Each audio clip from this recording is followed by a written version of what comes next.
বন্ধুগণ, আজকে তোমাদের জন্য আমি একটা নিরামিষ রেসিপি নিয়ে আসছি। লতি তো যাচ্ছি নয়, কচুর লতি দিয়ে নিরামিষ রেসিপি। আমাদের তো শ্রাবণ মাস চলছে, তাই এখন নিরামিষ বানাচ্ছি। তো আজকে ছোট্ট একটা টিপস দেবো তোমাদেরকে। নিরামিষ লতি বানাবো। লতি তো তোমার ছুলতে গেলে হাত কালো হয়ে যায় বা শুকনো হয়ে গেলে ছুলতে কষ্ট হয়, তাই আমি লতিটাকে ভালো করে পরিষ্কার করে ধুয়ে রেখেছি। এখন এখানে দেখো গরম জলের মধ্যে লবণ দিয়েছি আর লেবু একটা দিয়েছি, যেন গলা না তোমার ধরে। তাই এখন তোমার এটা লতিটাকে এখানে দিয়ে দেব। দেওয়ার পরে দেখো, দেওয়ার পরে এটাকে ঢেকে দেবো, এক কুচকানো দেবো, তারপরে নামাবো। তারপরে দেখবে তোমার প্রচুর যে ছোলাগুলো সুন্দর করে উঠে গেছে, তোমাদের কষ্ট হবে না, হাতও কালো হবে না। এটা এখন একটু, তারপরে এটাকে আমি দেখো এক কুচকানো দেবো। আর এখানে দেখো মশলা আছে, এখানে তোমার শুকনো লঙ্কা দিয়েছি, কাঁচা লঙ্কা, সর্ষে আর মরিচের গুঁড়ো আর লবণ একটু দিয়েছি। এটা একটু পেস্ট করব এখন। এই দেখো লতিগুলো পুরো প্রায় হয়েই গেছে। এখন এগুলোকে উঠিয়ে ঠান্ডা জলে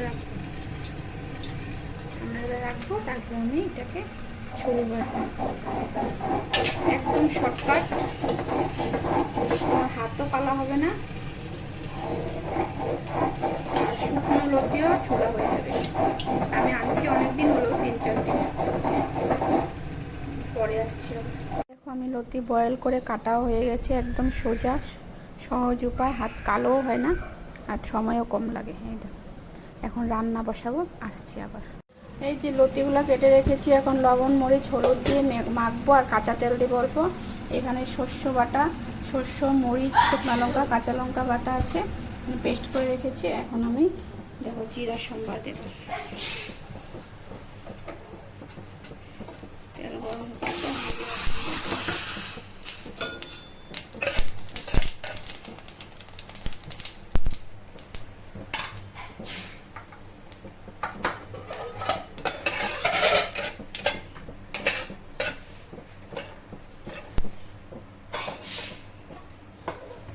কষে আসছে, এখন আমি এখানে অল্প জিরা দেব, অল্প জিরা,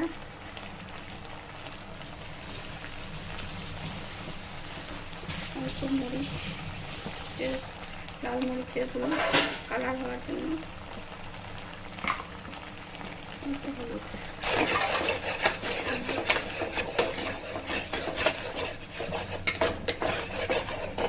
মশলা জলটা ছিল যেটা দিয়ে দেবো।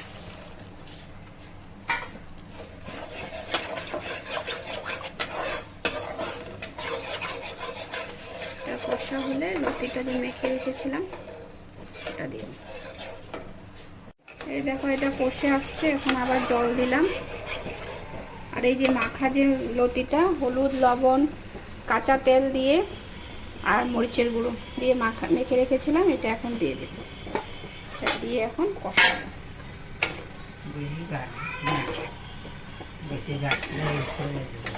কষাবো। তার আগে বলছিলাম যে কষানোর আগে যখন দিয়েছিলাম 2টা চেরা কাঁচা লঙ্কা দিয়ে দিয়েছিলাম, অল্প চিনি। এখন এটা হোক, পরে হওয়ার পরে আবার আসবো। এই দেখো বন্ধুগণ, আমার রান্না কমপ্লিট। এই দেখো একটু কষা কষা হয়েছে, কষা কষা বানাবে, বুঝেছ? ঠিক আছে, ওকে। তোমাদের যদি ভিডিওটা ভালো লাগে তোমরা একবার করে দেখবে আমার মতন শর্টকাট করে। ভালো লাগে লাইক কমেন্ট শেয়ার করবে প্লিজ। ফেসবুক থেকে দেখলে লাইক কমেন্ট শেয়ার করবে, আর যদি ইউটিউব থেকে দেখো তাহলে তুমি সাবস্ক্রাইব করবে। বাই বাই বন্ধু।